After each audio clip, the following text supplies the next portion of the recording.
Hi, everyone. This is Professor Hall, and welcome to week 5.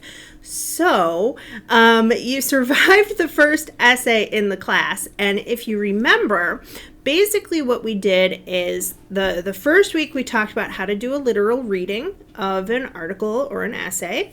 Week 2, we took one particular article and we did a literal reading where we broke down its main points, and then we started our deep reading where we looked at audience, purpose, and tone as points of analysis for that article.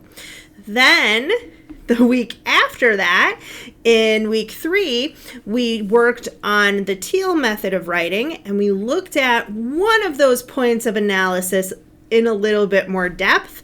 And then last week, we put those skills together to do an essay that was analyzing that article and basically talking about the rhetoric or the ways that that person decided to write, the techniques that they used.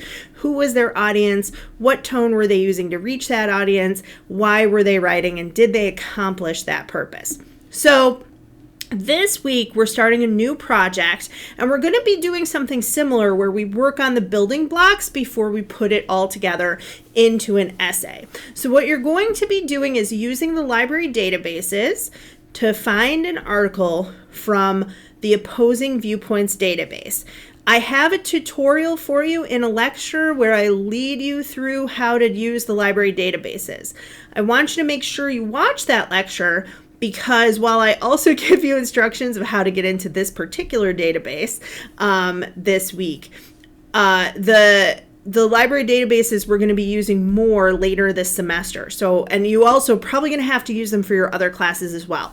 So I want you to have a good understanding of how those work and how they're set up. Then what you're going to do is go into the Opposing Viewpoints database, and you're going to be finding an article, and it can be on any topic that you like, as long as it's over 1,000 words. If it's shorter than that, you're not really going to have enough to write about. So the reason that I decided to do this is that I really wanted to give you guys some options so that you could write about something you're interested in, at least for one of our projects.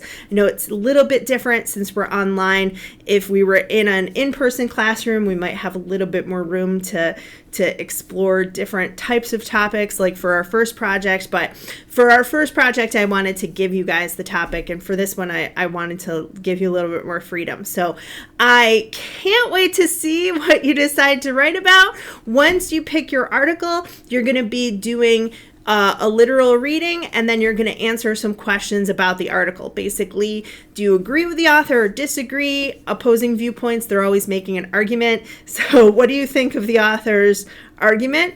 And why did you choose to write about the topic? If your answer is just, it was the first article I found, that's fine. But I'm hoping that you can find things that connect with your major or your interest or your future goals. So that's it. If you have any problems with the library databases, just let me know. And if you have any questions, you can always email me. Thanks, everyone.